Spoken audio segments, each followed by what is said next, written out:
Good evening, good evening, good evening. We are back after a little bit of a hiatus, me being away once again, but we're super excited to be back. I'm your host, Shaun Keenan. This is the Comics to Movies and More show. I am a little bit tired. I've been at Oz Comic Con all weekend, so we'll get into that in a sec, but super excited. But as always, I have my superstar sidekick, Stephen. How are you tonight, mate? I'm good. I think you're pretty beat by the sounds of it. Like 2 days of conventions would I take that am. off I've got a little anybody. bit of a horse throat. I was saying all day that I'm uncon fit. It's just I haven't done convention for almost a year now. I think Adelaide was the last one I did, which was November of last year. So it's been 6 or 7 months, and yeah, I'm not used to it. A lot more talking. There was heaps of people there, and it was an amazing event. And yeah, I had to make the effort to get onto this show, considering it's our 100th episode, which is kind of amazing. I didn't think, like, when we started this during COVID, that we would kind of get to this awesome milestone. So super excited to just chat a little bit about what's been going on the weekend. We've got an amazing guest that's going to be coming on a little bit later as well, and also just kind of say thank you to all the amazing people that have supported us over our journey.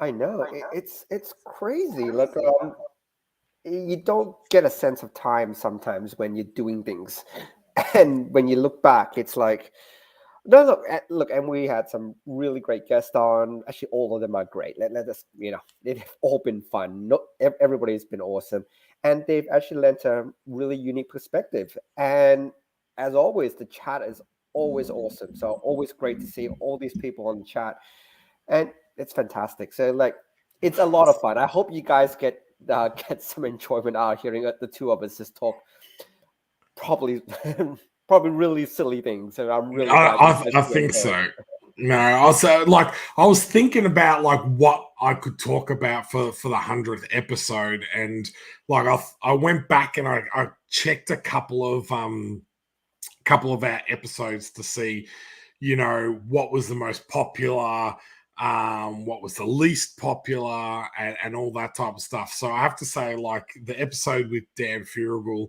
when he first came in, that was our one of our biggest episodes in regards to, watch time, the amount of watches, and all that type of stuff, which is kind of cool. The most comments on a show was the one we did on the Princess Bride, which I thought was a little bit funny. And our least watched show was a pre-recorded one that I'd done that had only ran for 20 minutes, and I think from some of the comments, people didn't I didn't actually say that it was pre-recorded, so there was a lot of comments and people were like, are you getting this, are you not getting this, and then they just must Because we have always say hi to the chat, and if yes, and they felt ignored, and we don't ever want that to happen. So I think all our pre-recorded, we actually do say now, this is pre-recorded, guys. Chat please, but we're not here. yes. Yeah, there are some learning curves and that through the 100 episodes. I think, like, we didn't have the intro video to begin with. We didn't kind of have our little banner, so I think there's a little bit there that we've gone a little bit more professional. But I definitely, if we get to another 100 episodes, then it'll be interesting to look back and have a look. So yeah, when you found out it was the 100th episode, what did you kind of think? Oh, look, I honestly I don't count these things. So when you told me, I was like, honestly I was a bit shocked. I was always thinking we were like about 10 or 20 episodes in. I always feel that, but oh, look, my actual highlight was probably the actors, like getting Oriana on. And I do know that one is pre-recorded just because of the time zones we had to link up with people. But in all those times, me and you are both behind the scenes anyway, so that if people do chat, we can respond straight away. We're there. Yeah. You're But giving away our trade secrets now, mate. oh no, I think they figured that it wasn't live. I'm pretty sure they figured it. If you guys haven't figured, but no, it's great. And yeah, look, I have no idea we've actually reached this milestone. To be really honest, it's Yeah.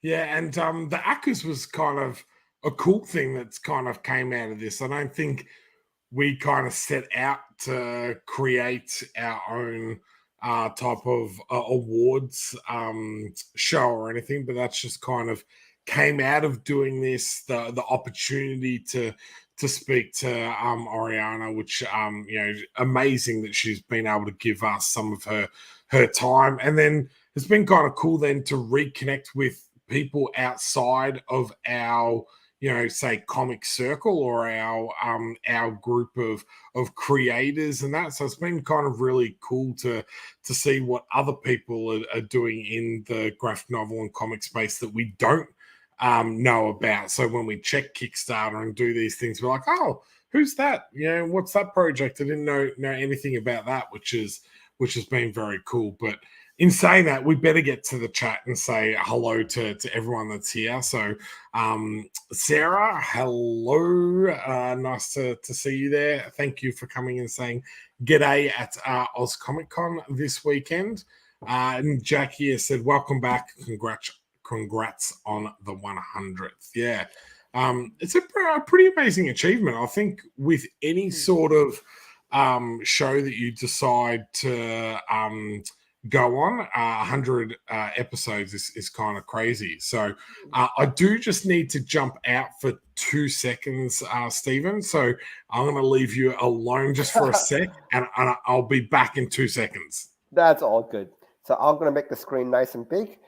I was going to have we need to bring Jackie on, and I'll bring his comment up. So mainly because I have, and without any spoilers, I finally watched John Wick 4.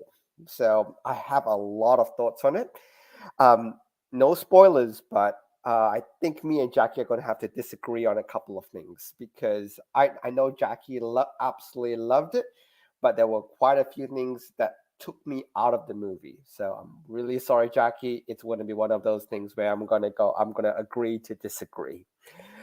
The other thing that I was going to talk about is, and this is one of the things that I'm actually up to date. I've watched the latest Spider-Verse movie. So feel free to anybody in the chat to put comments about the latest Spider-Verse movie, but without any spoilers as per normal, because it's still such a really fresh and new show. I loved it. I absolutely loved it. And the thing that actually got to me more than anything else is because what I've done with a lot of the movies, which I actually do want to watch, is I don't watch trailers. I don't keep up to date with spoilers, with industry news, and all the rest of it. I like to go in blind. I didn't know they had split the second Spider-Verse movie into 2 parts. So when it reached close to the end, and it was like, oh my God, what's going to happen next? And it stopped. Oh man, that really caught me. I have to freely admit, I was really, really caught about that. I was like, what's happening? Where's the next part? Why is it ending? And it was one of those things which, rightly or wrongly, maybe I should have checked. And I'm going to pop next comment. I know, Shaun is saying, just on that one. So I had a really good long chat with Shaun about that one. And we have to bring you on, Jackie, because I think we will agree to disagree on this one, because there's a couple of things that Shaun and me agree on, which I know me and you disagree on. So I think that would be a very interesting discussion. Look, I love Donnie Yen, so I won't throw that away. But it's one of those things where if you do watch John Wick 4, again, no spoilers yet. Really love to hear your opinion in the chat, because it's still a pretty fresh movie. But in terms of the whole John Wick saga, I love the first one. It really helps. The first one was my absolute favorite one. Okay, so while waiting for Shaun, I'm going to be bringing up this one. Give me a sec. Present.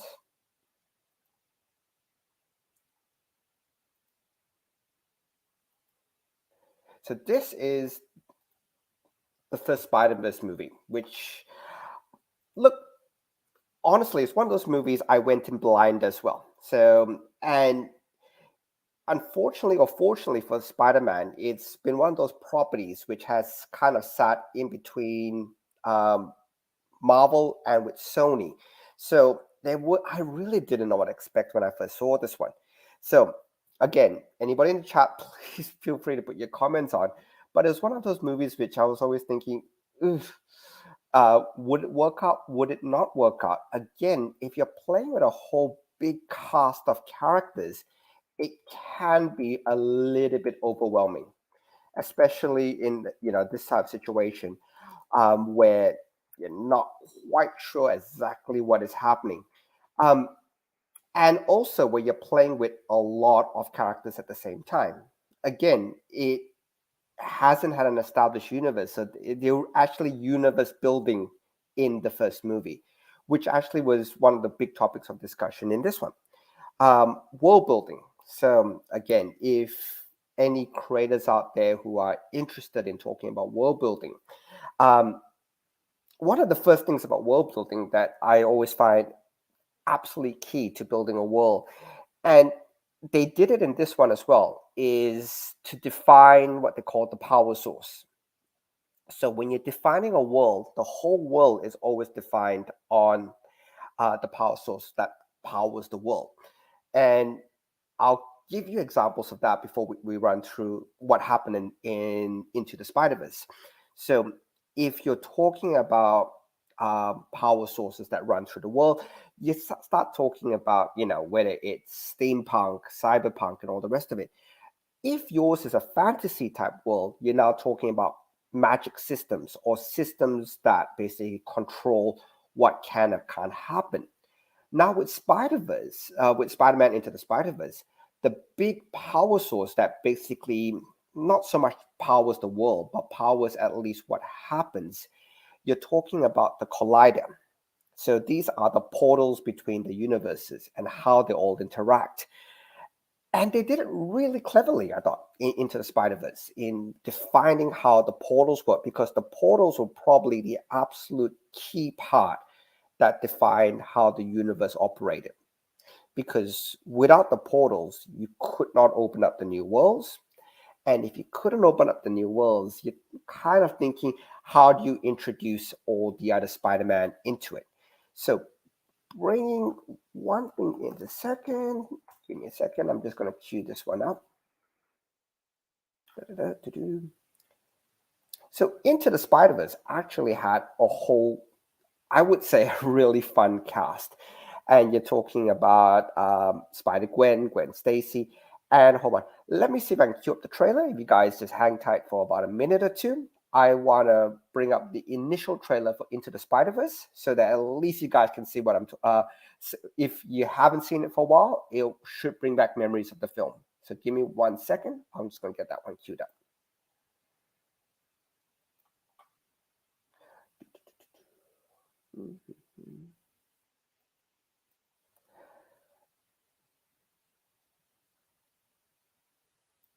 Give me 1 sec. I'm just queuing it all up.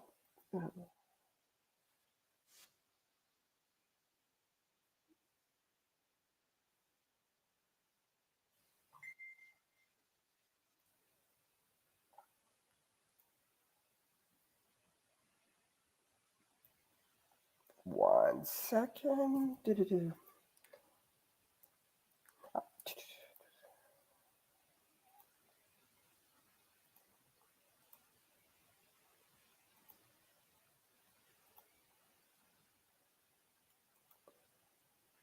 I'm just going to share the first couple of seconds.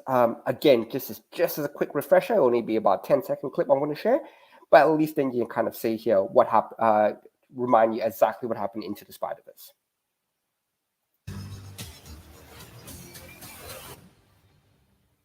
Miles, yeah, gotta go. If you want me to drive you, we gotta go now. No, Dad, I'll walk. Personal chauffeur going on. It's okay. Seriously, Dad, walking would have been fine. Breaking news, Spider-Man saves the day again. Spider-Man. This guy swings in once a day, zip, zap.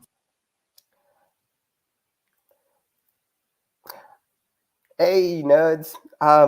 Let's pop this one up.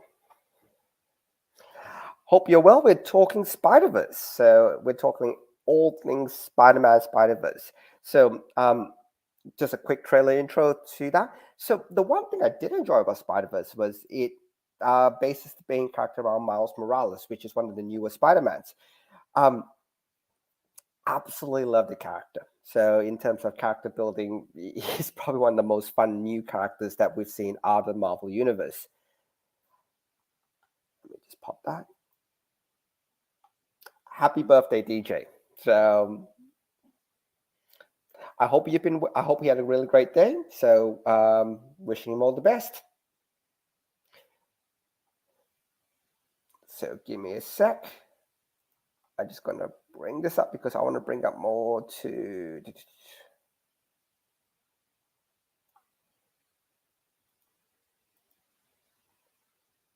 So the one thing I really did enjoy about the Spider-Verse as well, it is in terms of a movie, there were so many awesome tricks they played on. Tricks is probably the wrong word, but there were so many awesome things they did in the movie, which made it fantastic. And we'll cover a couple of the technical details as well. So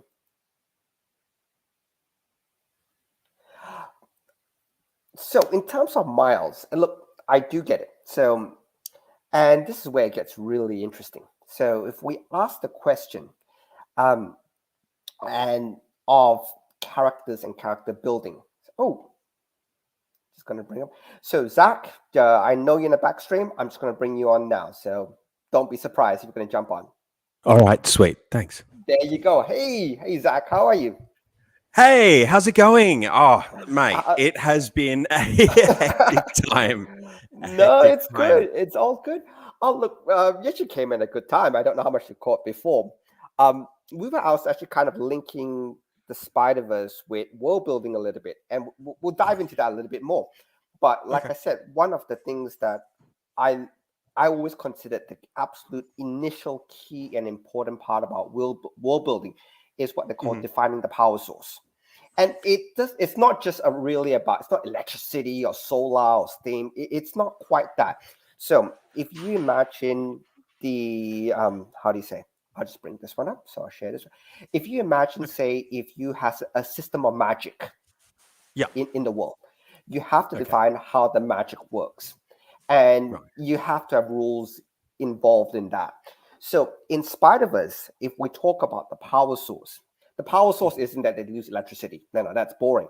The power source is the collider and the portals it generated to all the different universes. How do those portals, power source, if you will, interact with each other?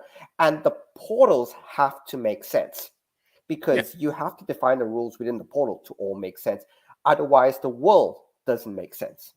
So initially, I'll let you talk for a little bit. What did you think? Have you seen, number one? Number two, have you seen the second movie?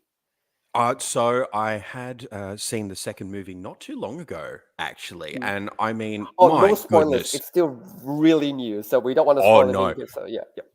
No. It's just, look, it is an artistic achievement, and I will leave it at that.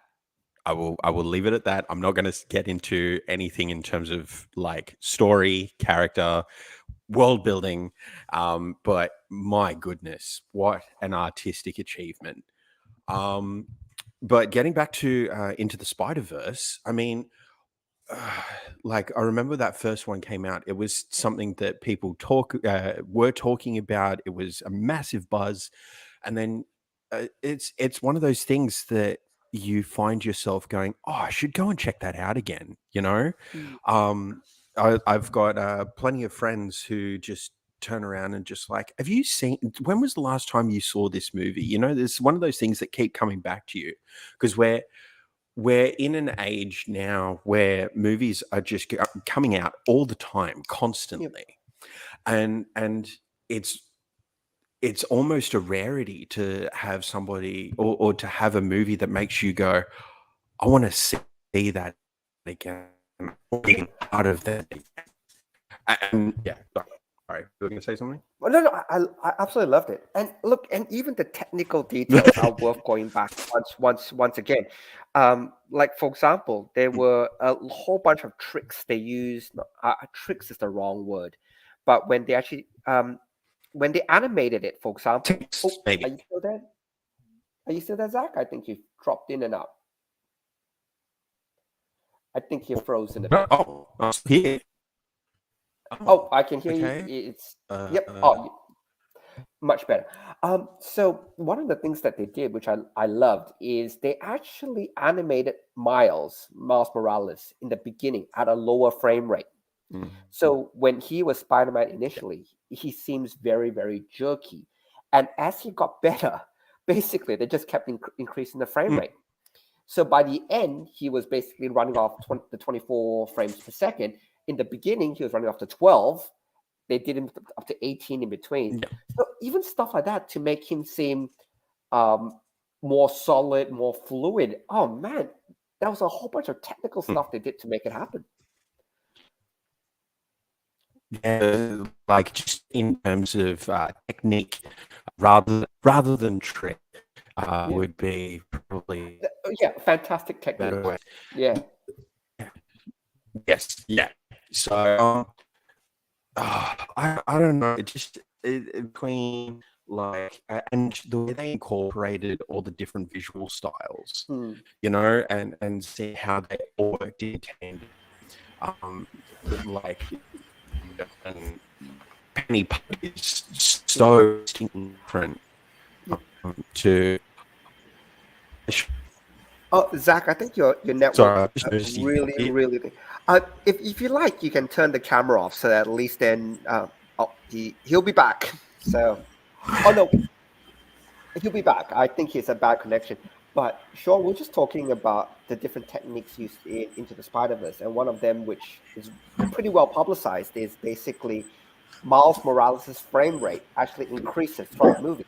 So in the beginning, he has a lower frame rate, which makes him look a lot more clunky, a lot more jilted. And by the end of the movie, they actually increase this frame rate so that he becomes smooth and it runs really well again. Yeah, it's so funny because this was one like animated style that I was like, I am totally not interested in even kind of really watching this because like the animation style didn't really kind of jump out at me and everything. And then when I watched it, all those subtle things that you just said there, on top of the fantastic storyline, just really blew me away. Like this has got to be one of my favorite Spider-Man like movies out of all of the movies that they've created, and even with the No Way Home, like that for nostalgic reasons with all the other Spider-Mans, spoiler alert, was amazing. But this story-wise, animation and everything, I think like sits like really high up there among like really any of the movies, either Spider-Man or from that Marvel kind of cinematic universe. I know this is done by Sony, but I'm super impressed with this. So I can't wait to hopefully see the movie that's out in the cinemas in the next week or two. Zach, are you back? Yeah, I'm still here. Sorry, we can hear you now. You were breaking up before, mate.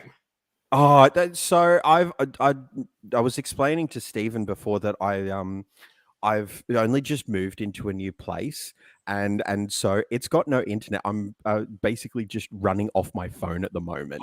So that's why. So it's better without video. It gives you.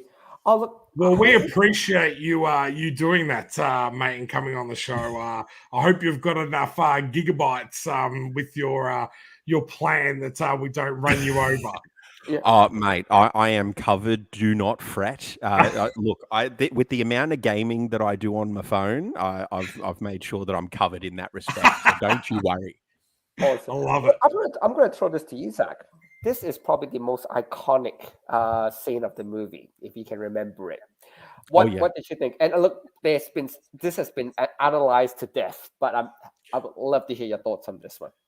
I mean, my thoughts would probably be not too dissimilar from the a lot of the other people who have analyzed it. I don't know if you guys spend a lot of time watching YouTube. Look at movies with Mikey, Cinema Wins, like all those sorts of guys. I love right? Cinema Wins. Cinema Wins is fantastic. If you get a chance, Movies with Mikey does like fantastic breakdowns in terms of analyses rather than just sitting there winning it. So that might actually you'd learn more not only from a narrative standpoint but also from like visual standpoints and those sorts of things too. With this particular image, it's always fascinating to see that like if you were to capture Into the Spider-Verse in one image, this would be it. Just purely on, this is him, this is his moment. He is done up, he is in full gear, he's ready to go, and he's ready to step up and I take that leap of faith. And this is him falling, well, almost falling. I like that they flipped it. He's falling if you flip the image, he is falling, but in terms of how they present on the screen, he's actually rising. It's like this is the the hero's moment, if you will. He's actually rising up, but they flip the context of it. The other thing I absolutely love, and again, no spoilers for the next Spider-Verse movie, but they played a lot on this. Like a lot of times, you'll see them hanging upside down and stuff like that. And it's just the camera angle that they are actually standing the right way up, but they're not really. And I love it. So, and in this is one of the I remember, if I'm wrong, Zach or chat, please correct me. But this is the moment they actually increased Miles Morales' frame rate.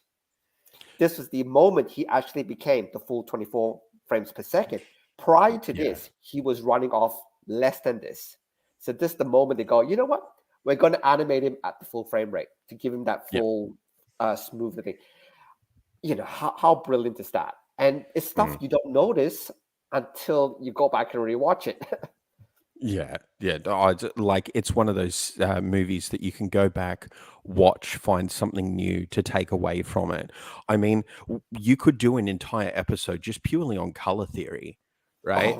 And just and like the lighting and framing and all those sorts of things, and just the amount of care that has gone into it, even from a cultural standpoint.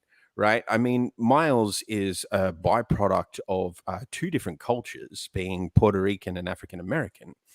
And so and you see those little nods to the cultures. And it's just beautiful to see. You know, it's hard not to get excited about stuff like that. Oh, definitely. And look, and I'm going to spoil a little bit for Sean, but they do play into that a lot in the second movie. And it's done really cheekily, which I enjoy. Like there was one comment, folks, and Sean, I'm going to spoil this for you. I'm sorry, but there was one comment was this guy, "How did you get a B in Spanish?" And then they just went off at him, and it was going, it's like one of those. It's really cheeky moments. Yeah. Oh yeah. To be fair, it's actually in the trailer, so it's not necessarily a spoiler. Unless Sean, have you seen? I have seen that trailer, so it's all good. That's okay. Not I made sure I put the scene that wasn't like too spoilery. Really quickly. Have you both seen the new movie? Yeah. Yeah. So really quickly, now I feel like the odd one out. Well, to be fair, I'm still kind of new to comics to movies, so we're both odd ones out here. So I call that a win. But what I was trying to get at is that particular moment that you're talking about. If you look really closely, when she clicks her fingers, there's a little Puerto Rican flag that pops up from the actual noise, like a little onomatopoeia click, and it shows up in the colors of Puerto Rico. So.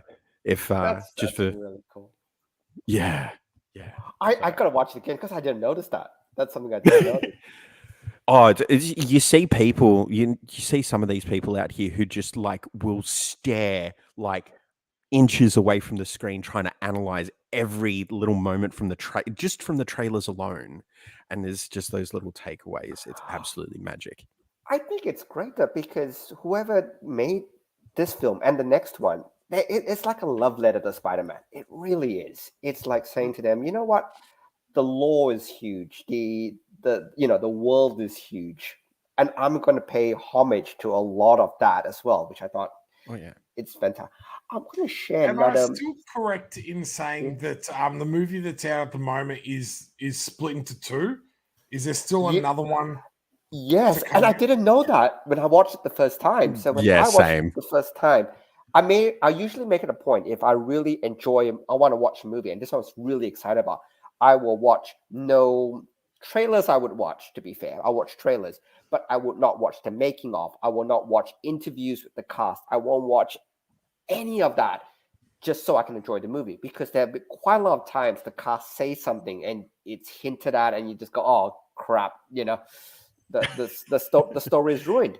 So I make it a point not to, and I didn't read any production notes. I didn't check it, and so when I reached the end, it was like, how are they going to resolve this? It's 2.5 hours already. It's what's happening, and it was like, it didn't feel like it. Then it was like, it's ended. I was going, what the hell? And it's like, Spider-Man will be back. It's like, yeah. no, it bugged me because I wasn't expecting it bugged you, and we're talking about Spider-Verse. Well done. Yeah. I know. Pun intended. Pun intended. Nice. So I brought this image up as well, because another one of the iconic images from Into the Spider-Verse. What do you think about the characters? Because look, this could have been like Spider-Ham especially, but this could have easily devolved into the whole parody, into the whole, you know what I mean? It could have devolved into, instead of a love letter to Spider-Man, it could have just devolved into a bit of cynicism, in terms of storytelling. I mean, you just dump all these characters on. I'll probably try to Shaun first. What do you think of all the characters? Like, because it's hard to do an ensemble movie on a first movie, if you know what I mean. For me, I think that the one thing that makes Spider-Man, and I've got a feeling that they touch on this in the film that's out at the cinemas at the moment, but Spider-Man is born out of heartache. He's already lost his parents. In these individual circumstances, you got Peter Parker that's lost Gwen. You've got Gwen that's lost Peter. You've got the Spider-Ham, and they're all very, as you said, they could have been very cheesily done and everything like that. But all these characters have some sort of heartbreak that has made them into the heroes that they are, and I think that is very well portrayed very quickly in a film that has so many characters for it, and those moments of levity where they do jokes and everything is always done with a little bit of a heavy heart, like it's like a tongue-in-cheek of I'm being funny, but we're in a really serious type of environment, and that if we don't get this right, bad shit's going to kind of happen. So I thought it was very well done, and I'm looking forward to seeing how they cram 100 more Spider-Mans into a film. So look, before I pass to Zakh, I actually got to say this, and again, it won't spoil your next movie, and it's no spoiler territory, but exactly what you said is correct. But if you realize, the only Spider-Man out of here who actually hasn't quite lost something. I mean, he, in the first one, Miles Morales actually loses his uncle, the Prowler. Again, Aaron. I can spoil the first movie. If you haven't seen it, it's not my fault. I won't spoil the second movie. But they do actually explain all of that actually all gets explained in the next Spider-Verse movie. And how it all... They don't do any of that in John Wick 4, just to let people know. They don't explain any background of any characters of anyone that they introduced in that film. It is To be like fair, you wouldn't really bother about caring about anybody that's going to die within a few minutes anyway. So But there's someone that lasts the whole movie and they don't even give him a backstory or tell us how he knows John Wick. Anyway, I'm poking the bear. Where are you, Jackie? Where are you? he's still here. But Zach, like I again, without spoiling the second movie, what Sean actually hit actually, it was kind of, in terms of storytelling, it was the basis of the whole second movie.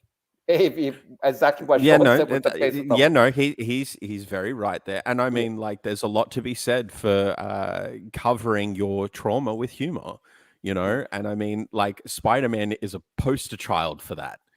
And I don't mean that in a negative sense. It's just that's how do you cope if not with laughs? If you don't laugh, you cry. You know, so Mm.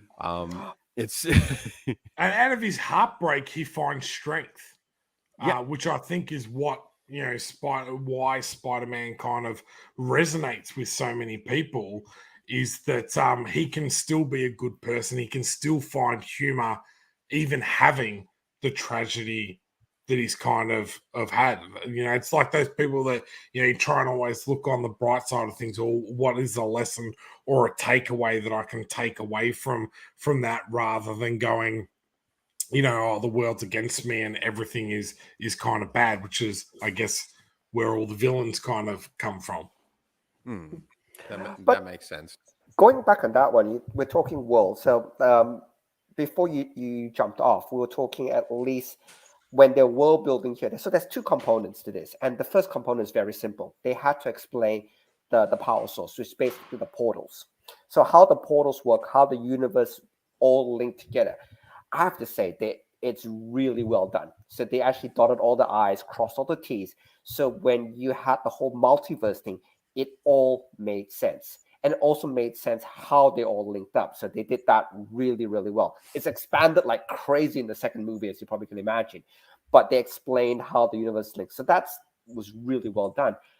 But in terms of the world building, it's all characters. It's all these different characters that you fall in love with. You know what I mean? You fall in love with Gwen. You fall in love with Spider.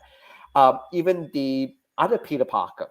You know, it's so much fun. So, Zach, I know this is kind of a world building chat. So we've got the technical stuff out of the way, which is the boring stuff, which is portals. How do they work? How do they link up? I think they did a fantastic job. They did all the rules they established in one. They basically brought it onto two, and there was nothing in there which was, I felt, disingenuous. But how did you feel about the other parts of the world building? You know, the characters, the lore. What do you think about that? All Oh, those. goodness me. I mean, like, even though it's always interesting to see how characters, no matter how similar they may be, will always feel, or they ended up managing to make them feel distinct. I mean, even just in Into the Spider-Verse, you've got like 5 spider people who are all so distinct from each other, but all share that similar trauma. And some people might argue that would be easy to build off of because it'd be like say Mortal Kombat, right? All you have to do is just palette swap but it's so much more than that. You've given the characters interest, you've given them depth, you've given them heart, you know, and there's a lot to be built off of. I mean, look at Gwen, for example. Gwen is a drummer, established in the first movie. She's a dancer. You can tell by her shoes, and how graceful her They actually movements make it are in look like ballet comparison to the shoes other. as well. There's Yeah, a they are. lot of little nods there as well, which I absolutely love. Yeah, exactly. I mean, you look at Penny, she's still in like what, middle school or something? It's like she's what, I think 14 when she established the link with the spider. Spider-Man Noir is a different kettle of fish altogether. Like, he is equal parts sweet and awkward and Nicolas Cage does such a fantastic job. Spider Noir happens to be one of my favorites, and it could just be because I enjoy the black motif and like how. Well, no, tell me there's another Spider-Man that does like. I mean, aside from like Venom suit, the symbiote suit Spider-Man. Gosh, can you imagine where you could take that in terms of like expanding and possibilities? Could we maybe talk about that at a later date? Go for it. So That's another whole. We'll have to have you back on to exactly. Another podcast on that. Well, just in terms of world building, like because once that finishes, I mean, I think I saw an article saying that would be the last one featuring Miles. Yes. It would be a nice trilogy, though. So, in terms of movies and stuff, it gets a bit difficult because the actual voice actors, or in real life, a lot of actors, they do age out of the role. Not so much in terms of that they grow old, like especially, let's say, older characters like Hugh Jackman's playing Wolverine for God knows almost 2 decades. It's more that the characters themselves, they want to move on. I mean, the real people behind those characters want to move on. So they kind of age themselves out of those roles. Exactly. That's where comics are great because you don't need to age out. You don't have to age out a actor, if you will. It's a good thing and a bad thing because the bad thing is that they're still in the same place they were almost 30 years ago. And we've talked about that a couple of times. But going back on the world building and what you were saying, Zach, in regards to Spider Noir and all these other ones, what I find is where you have hit the nail on the head with the world building is when you introduce a character and you give them enough of a backstory that you're interested, but enough for people afterwards to go, I need to know more about that character, or I need to know more about their world and their universe and what they do and what they drink and what they do on a Friday night and who they hang out with. Like that's when I like, and that's what I got with this. Like every single character there, I would be like, oh, I would watch a movie just on Spider-Man Noir. I would watch a movie just on the older Peter. I'd watch a comedy on Spider-Ham. Like they each gave you enough in their small time on the screen in their own right to make you want to go, I want to know more about them and their world and everything else. And like you were saying before, like with such a large cast, that's usually extremely hard to kind of do, especially with a first up movie. You know, like so many movies fail because they introduce so many characters so quickly that you just don't, kind of either connect or resonate or like even really kind of care about them. And in this film, they do it so well. Like I reckon I've watched this film probably 7 or 8 times. I've probably watched it. Yeah, I've probably watched it more than any other. Like I keep using my kids as an excuse when Peaches likes to watch it. I'll put it on, but yeah, it's really for me. Oh look, and talking about kids, and this is where it's absolutely fantastic. Sony actually did a really, really good job with this. For example, the second Spider-Verse movie, and again, no spoilers. I took my daughter to watch it, and she loved it, and she loved Spider-Gwen. She's thinking, "Oh my God, she's fantastic!" So, we went up to there's a huge bookstore in Sydney called Kinokuniya. Basically, it's everything in there. All the it's all the trade paperbacks. There's the Spider-Gwen trade paperback, like not the full comic book size, not the 260 by 160, but the small digest size that the Scholastic loves to do. There was that. There was just on Spider-Gwen. There was that on the anthology of all the Spider-Man, all the different types. There was one on Miles and Spider-Gwen. I think if you follow the comics, it's Spider-Man 12 where they had the first kiss. They had all those stuff ready, and it was, in terms of marketing, it was really good because what it meant is, like my daughter, she came off the movie. She's going, I want to find out more about Gwen in the comics.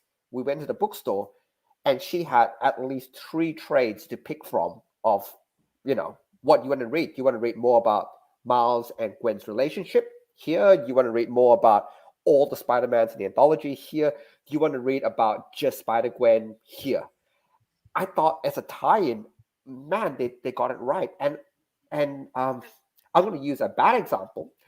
And again, it's just happened really recently. The new Marvels movie features Kamala Khan, which I'm also really excited about. It's Kamala Khan, Monica Rambeau, and Captain Marvel, and it's coming out soon. In the comics, they just killed Kamala Khan, and it's going.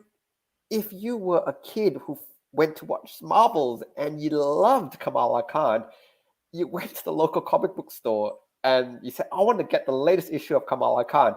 Oh, I'm sorry, they just killed her in the comics. And sometimes you just go tie the movies in a little bit better so that when they come out after the movie and they want to find out more, it's there readily available. And I think in Spider-Verse, they've done it fantastically. There's so much Spider-Gwen out there and on these other characters that if anybody wants to find out more, it's all there. This is because I have kids, so, but they do want to read more, and it's all there.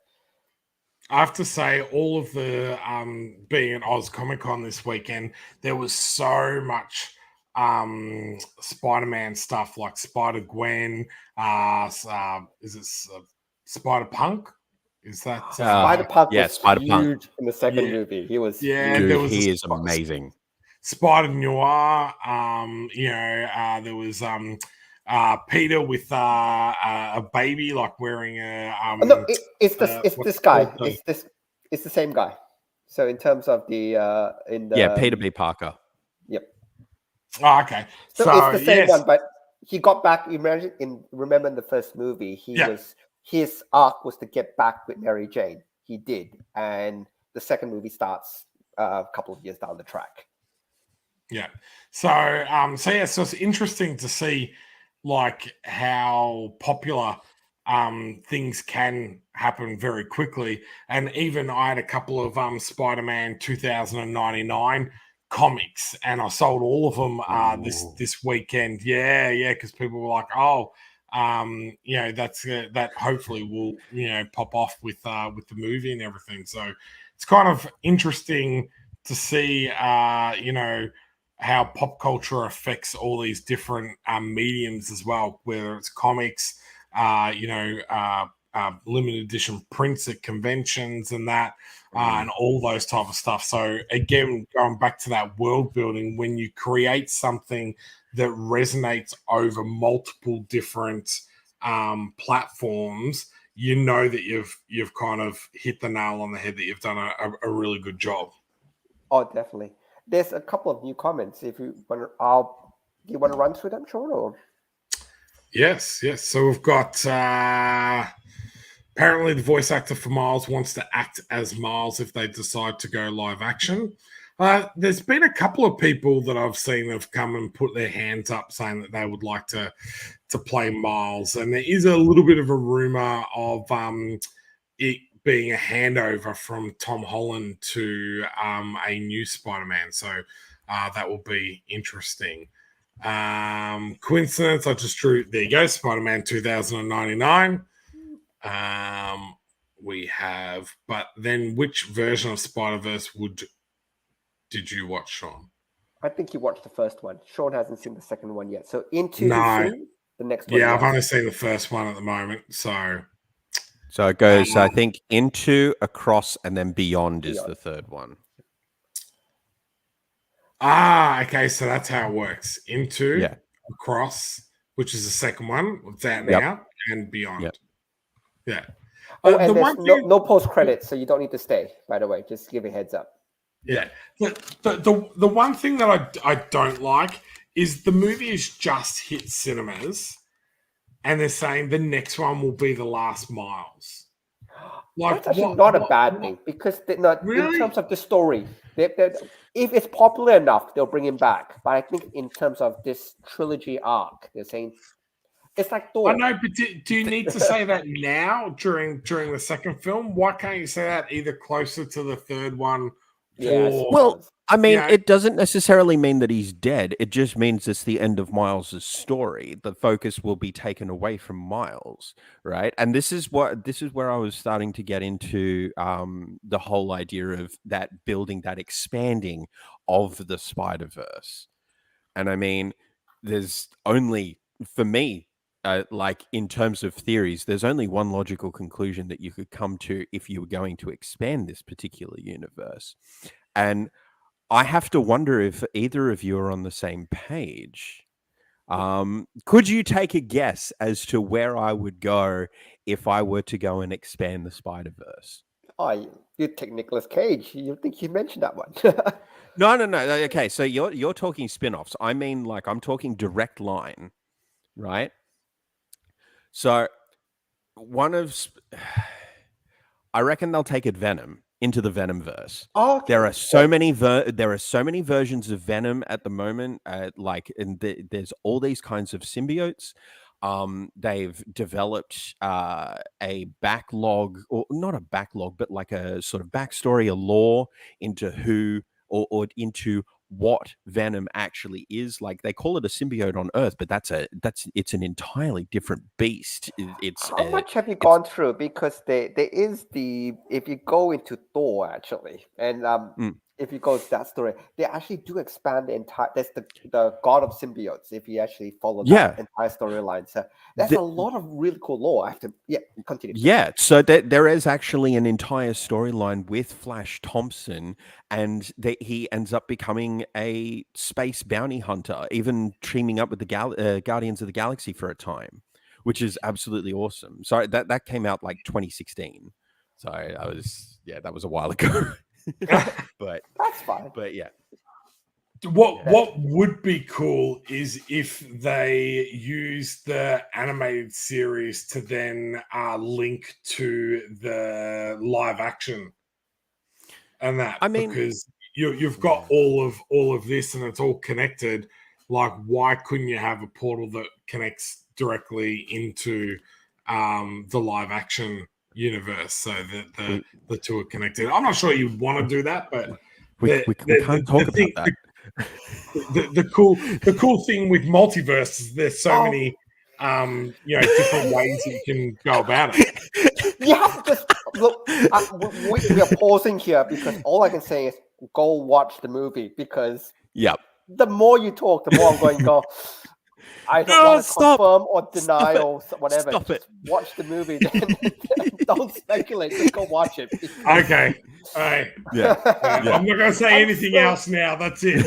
No, please say. But it's like, for us, it's like, oh God, do we jump in here? Do we say this?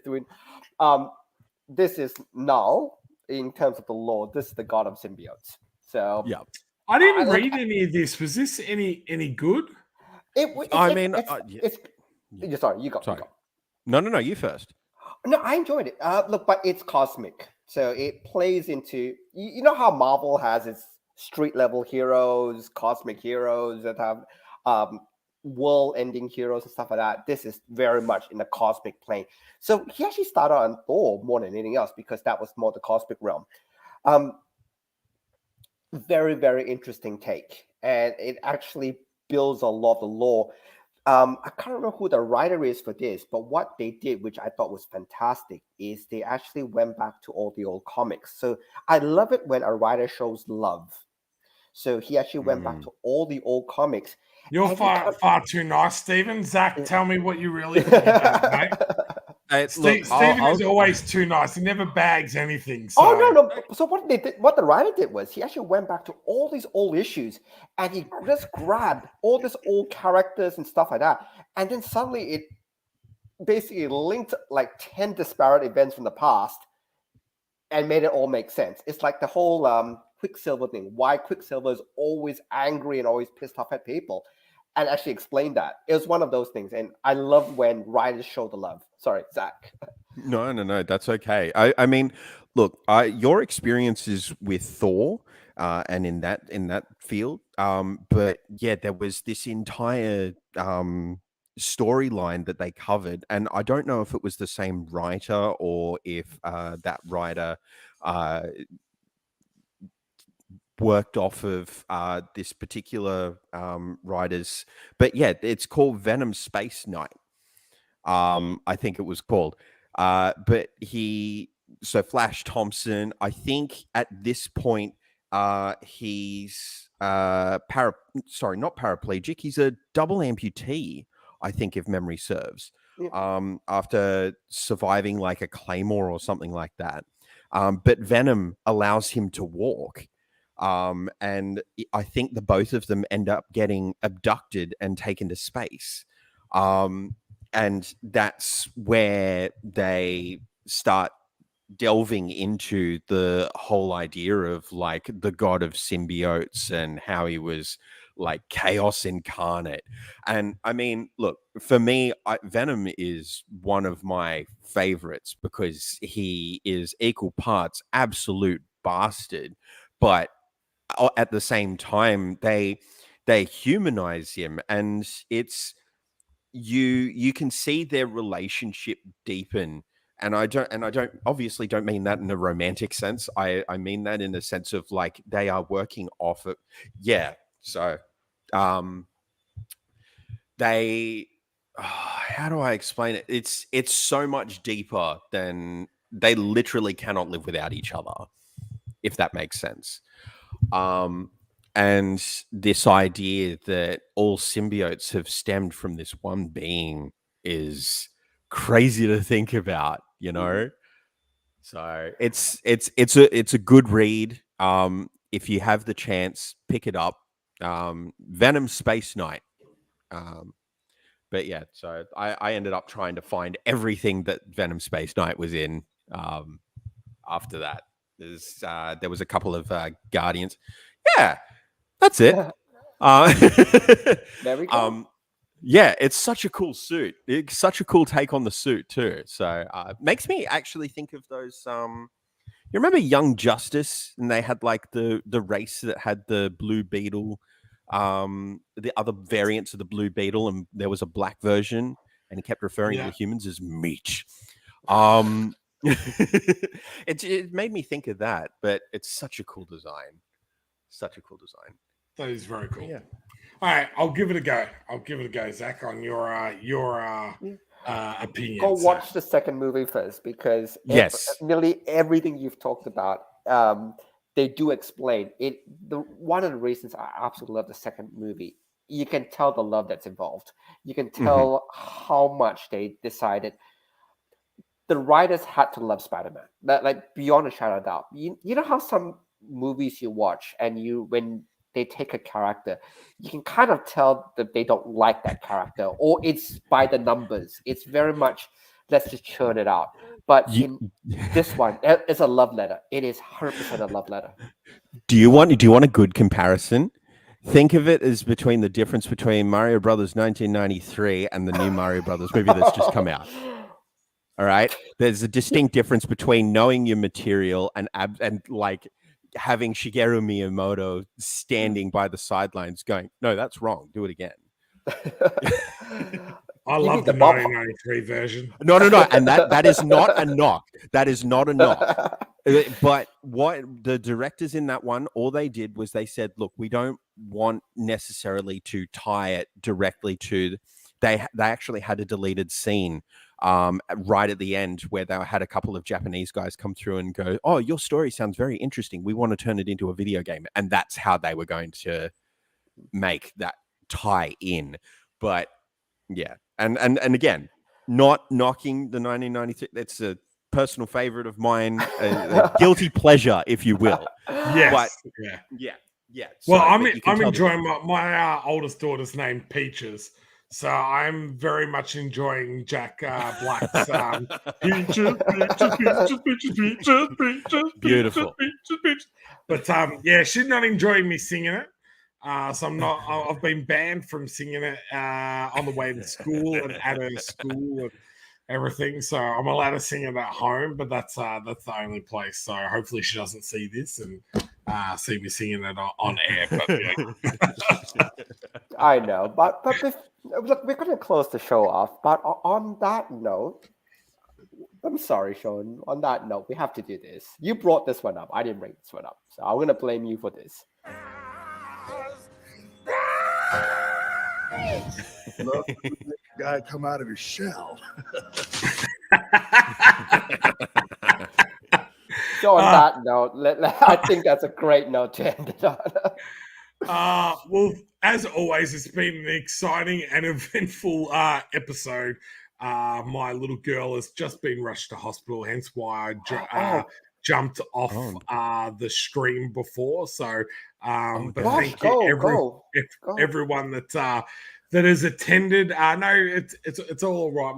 My in-laws live next door, so they've come over and gone off with my wife. But yes, I apologize for jumping out and not being there when you first jumped in, Zakh. But thank you everyone for 100 episodes. It's been amazing.